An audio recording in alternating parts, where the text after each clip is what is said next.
Telangana Telugu subject forum ఆధ్వర్యంలో నిర్వహించిన division స్థాయి తెలుగు ప్రతిభా పరీక్ష కార్యక్రమం ముఖ్య అతిథిగా కల్పకుర్తి మున్సిపల్ చైర్మన్ ఎడ్మా సత్యం గారు విచ్చేసి విద్యార్థులకు తెలుగు భాష గొప్పతనాన్ని మరియు తెలుగులో ఉండే మెలకువలను నేర్పించారు. తెలుగు ట్యూషన్ నిజంగా మేము శిశుమందిలో చదువుతున్నాం. శిశుమందిలో మా కల్చర్లో మంచి సబ్జెక్టు మాకు సంస్కృత శ్లోకాలు ఉన్నాయి. చాలా శిశుమందిలో వచ్చుంటే తెలుస్తుంది.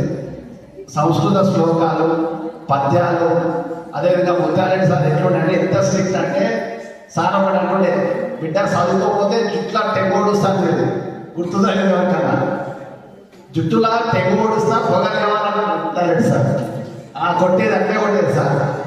దాని తర్వాత తెలుగు భాష గురించి చెప్తున్నాను. దాని తర్వాత మాకు 8th క్లాస్ పోయిన తర్వాత మునియప్ప గారు ఉండే. మునియప్ప సార్ కూడా చాలా స్ట్రిక్ట్. నిజంగా మునియప్ప సార్ ముత్యారెడ్డి గారి శిశుమందితోనే మాకు తెలుగు భాష మీద ఇంత ప్రావీణ్యం కొద్దిగా వచ్చింది. మా ఫాదర్ కూడా ప్రతిరోజు తెలుగు పద్యం చదివించేస్తారు. ఎందుకో మాకు తెలియదు, ప్రతిరోజు ఒక తెలుగు పద్యం చదివించేది. చివరికి ఎప్పుడైనా మేము చిన్న ఉన్నాం ఏడుస్తే ఏడుపు వల్ల ఎన్ని అనర్థాలు ఉంటాయి అనేది దాని మీద పద్యం చదివించేది. మమ్మల్ని ఏడుస్తే ఏమేమి మంచి లక్షణాలు ఉంటాయి, శక్తి పోతుంది, జ్ఞాపశక్తి పోతుంది, సామర్థ్యం పోతుంది, ఒక పద్యం కూడా అది గుర్తులేదు నాకు. అట్లా ఆ ఏడుపు మీద కూడా ఏడుస్తే ఏం జరుగుతుంది దానితో ఒక పద్యమో అది చదివించేది. అట్లా నాకు తెలుగుదా నాకు మునియప్ప సార్ అనుకున్నారు కాబట్టి నాకు తెలుగు మీద ఇప్పటికీ సందులు అప్పుడే క్వశ్చన్ పేపర్ చూసిన నేను. నాకు కూడా టెస్ట్ చేద్దామని చూసుకుంటే నాకు దాదాపు 20 మార్కులు వచ్చినాయి. సందులు సమాసాలు ఉన్నాయి కదా. అదే ఇప్పుడు చాలా సందులు సమాసాలు అంటే సమాసాలను సమోసాలని విమర్శిస్తుంది పిల్లలు. అప్పుడు మేము చదువుకున్న రోజున సమోసాలు లేదా కాదు కాబట్టి సమోసాలని కూడా విమర్శించారు. అదే నిజంగా సందులు సవర్ణ తీగ సంధి, గుణ సంధి, అదేవిధంగా సమాసాలు, త్రిక సంధి, అదేవిధంగా విభక్తులు చేసే దూమూలు ప్రథమాధిపతి, నేర్నున్నా గురించి ద్వితీయాధిపతి. అవునా? అదే అప్పుడు గుడి గుడి పెట్టుకునేది దూని చేకో వాకియా అంతేనా? దూని చేకో వాకియా, దూమూలు ప్రథమాధిపతి, నేర్నున్నా గురించి ద్వితీయాధిపతి, చేతన్ తోడంలో తృతీయాధిపతి. అట్లా మేము గుర్తుపెట్టుకునేది. వాస్తవం నాకు తెలుగులో మంచి మార్కులు వచ్చేది. ఇంకొకటి లఘు గురువులు, నటపతి దగ్గర భరణ బాబా. నేను చదువుకొని ఇన్ని రోజులైంది. నేను 86 ఎస్ఎస్సి, 86 నాకు ఎస్ఎస్సి. అంటే దాదాపు ఎన్ని సంవత్సరాలైనా మీరు లెక్క పెట్టుకుంది. ఈ రోజు కూడా మాకు తెలుగు భాష ఎంతో అంతో గుర్తుందంటే ఆ రోజు గొప్ప టీచర్లుగా ముత్యారెడ్డి గారు కానీ, శిశుమంది ఆచార్యులు కానీ, సార్ కానీ వీళ్ళకి ఆశీర్వాదాలు ఉన్నాయి కాబట్టి ఇంతవరకు గుర్తుపెట్టుకోలేము. అదేవిధంగా పెద్దలు కలవకుర్తికి సంబంధించి ఇతరులు చెప్పారు, మా మంచి సబ్జెక్ట్ చెప్పాడు. అసలు శ్రీకృష్ణ దేవరాయ ఆస్థానం అనేది మన చరికొండ ధర్మాన్న. అంటే ఇవన్నీ ఏంటంటే చరిత్రకారులకు తెలుగు భాష మీద భాషాభిమానులకు వాళ్ళకి రీసెర్చ్ స్కాలర్స్కు తెలుస్తుంది ఇవన్నీ విషయాలు. కాబట్టి తెలుగు మాతృభాష నిర్బంధ మాతృభాష విద్యావధానం ఉండాలని కొన్ని ప్రభుత్వాలు ఆలోచన చేసినాయి. ఎందుకంటే మాతృభాషలో మనం ఏ రచనగా లేనట్టు ఏ భాషలో ఆలోచన చేస్తామే అదే మన మాతృభాష. ఏదైనా సబ్జెక్ట్ వస్తుంది, మనం ఎక్కడ ఆలోచన చేస్తాము కానీ ఇంగ్లీష్ మాట్లాడాలన్నా మన ఆలోచన ఫస్ట్ తెలుగులో చేస్తాం. ఎందుకంటే మన మాతృభాష తెలుగు కాబట్టి. ఈ విధంగా తెలుగు మీద ఒక మంచి పట్టు సాధించాలి. మీకు ఈ సందర్భం విషయం చెప్తా ఉన్నా. మా తమ్ముడు రిషాద్ రెడ్డి ఐపీఎస్ సెలెక్ట్ అవ్వడం జరిగింది 2018 batch. Rishad Reddy optional subject Telugu తీసుకున్నాడు.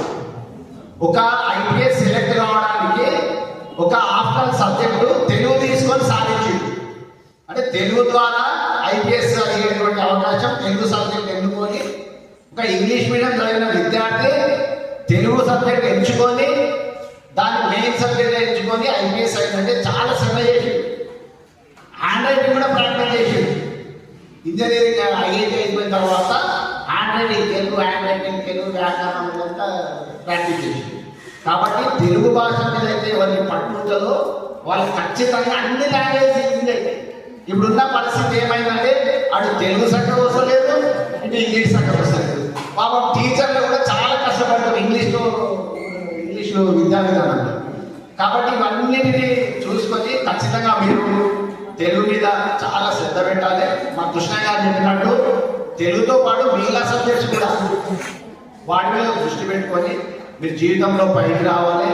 ఎక్కడ ఏ పరీక్ష పెట్టినా మీరందరూ హాజరు కావాలి. అందులో మీకు ఎన్ని మార్క్స్ వస్తుంది ఏదనే లేదు. ఎందుకంటే ఒక ఎగ్జామ్ ఎప్పుడో మీటింగ్ వస్తే అక్కడ చెప్పిన ఒక సబ్జెక్ట్ మీద అది ఆన్సర్ చేయగలిగారు రవిచంద్ర. కాబట్టి మీరందరూ ఏ ఎగ్జామ్ అయినా తెలుగుకి సంబంధించి కానీ మ్యాథమెటిక్స్ కానీ, ఎందుకంటే వీటన్నిటి మీద మీరు కూలంకషంగా ఉండాలి. టీచర్ చెప్పిన పాఠాలన్నీ శ్రద్ధగా వినాలి. వింటున్నా? టీచర్ చెప్పిన పాఠాలన్నీ శ్రద్ధగా వినాలి.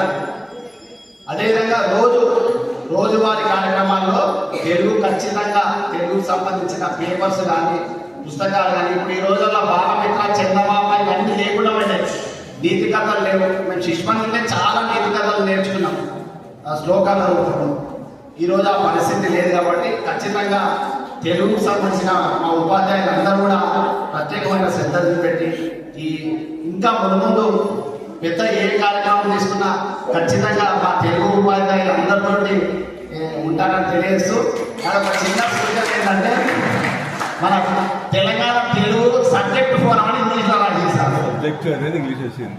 తెలంగాణ తెలుగు సబ్జెక్ట్ ఫోరం అని ఇంగ్లీష్లో రాశారు.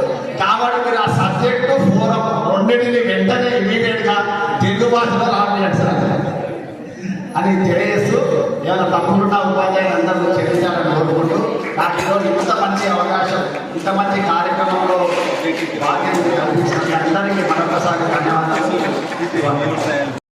ఈరోజు డివిజన్ స్థాయి తెలుగు ప్రతిభ పరీక్ష నిర్వహించినటువంటి మన తెలంగాణ తెలుగు సబ్జెక్ట్ ఫోరం సంబంధించినటువంటి పెద్దలకు, ఈరోజు సభాధ్యక్షులు పెద్దలు నారాయణ గౌడ్ గారికి, అదేవిధంగా ఈ కార్యక్రమానికి ముఖ్య అతిథులుగా చేసిన మాజీ సర్పంచ్ సోదరులు ఆనంద్ గారికి, అదేవిధంగా మా కౌన్సిలర్ ఇజాజ్ గారికి, వేదిక మీద ఉన్న పెద్దలు మా సీనయ్య గారికి, జైపాల్ గారికి, అల్లాజీ గారికి, మేడం లలిత గారికి, అదేవిధంగా మా సీనియర్ చిరంజీవి గారికి, ఇప్పుడు హెడ్ మాస్టర్ మార్చాలి, అదేవిధంగా పెద్దలు బాలనాయక్ గారికి, మా గురుతుల్లో కృష్ణయ్య సార్ గారికి, అదేవిధంగా మా రవిచంద్ర గారికి, జయపాల్ సార్కు, మన మక్కయ్య గారు, ఇంకా వేదిక మీద ఉన్న పెద్దలందరికీ, ముఖ్యంగా ఇక్కడ వచ్చేసిన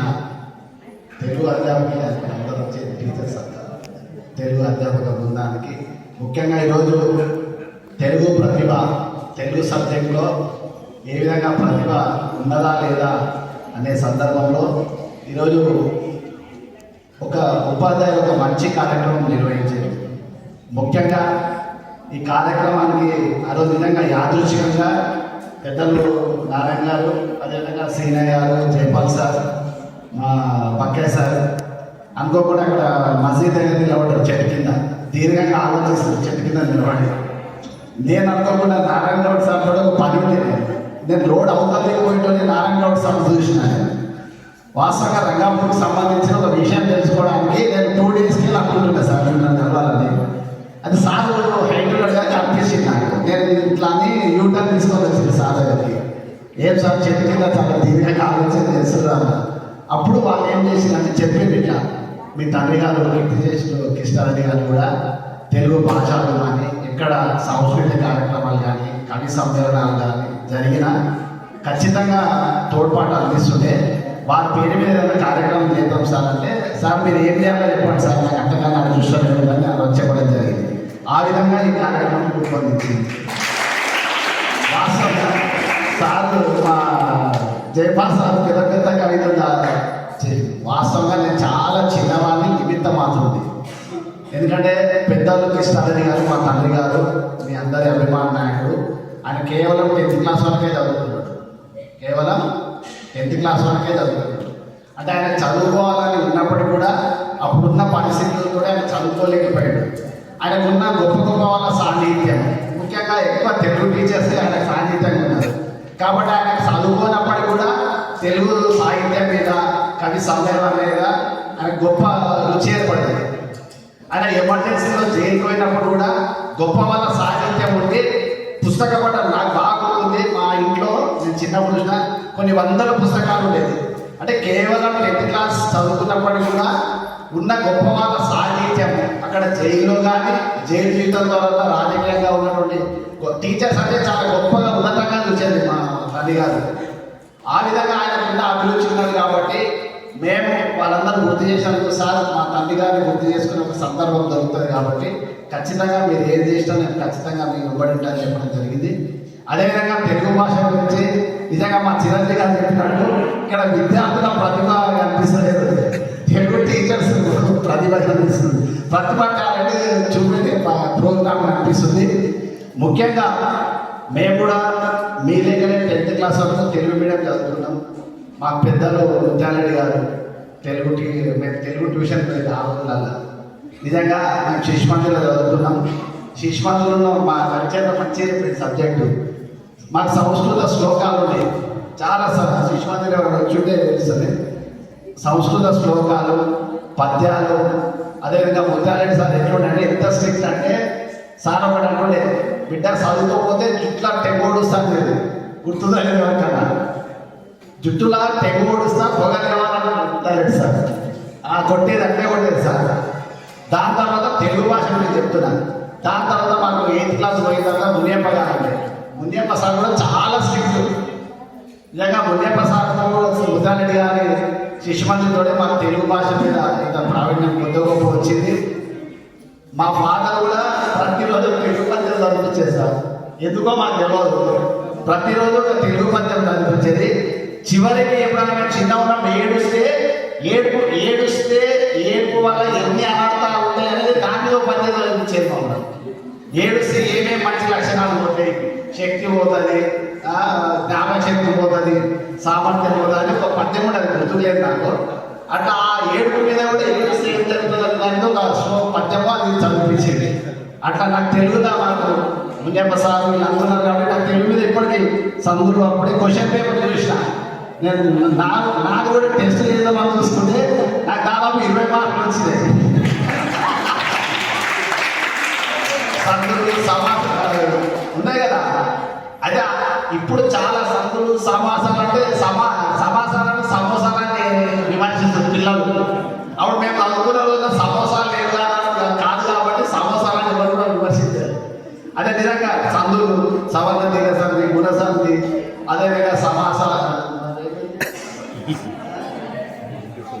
త్రిక సంధి, అదేవిధంగా విభక్తులు చేసే దూమూలు ప్రథమ విభక్తి, నేర్నున్న గురించి ద్వితీయ విభక్తి. అవునా? అదే అప్పుడు గుడి గుడి పెట్టుకునేది దూని చేకో వాకియ అంతేనా? దూని చేకో వాకియ దూమూలు ప్రథమ విభక్తి, నేర్నున్న గురించి ద్వితీయ విభక్తి, చేతని చేతి చూడంతో తృతీయ విభక్తి. అట్లా మేము గుర్తుపెట్టుకునేది. వాస్తవానికి నాకు తెలుగులో మంచి మార్కులు వచ్చేది. ఇంకొకటి లఘు గురువులు నజపతి దగ్గర భరణ బొమ్మల నేను చదువుకొని ఇన్ని రోజులైంది. నేను 86 ఎస్ఎస్సి, 86 నాది ఎస్ఎస్సి. అంటే దాదాపు ఎన్ని సంవత్సరాలైనా మీరు లెక్క పెట్టుకుంది. ఈ రోజు కూడా మాకు తెలుగు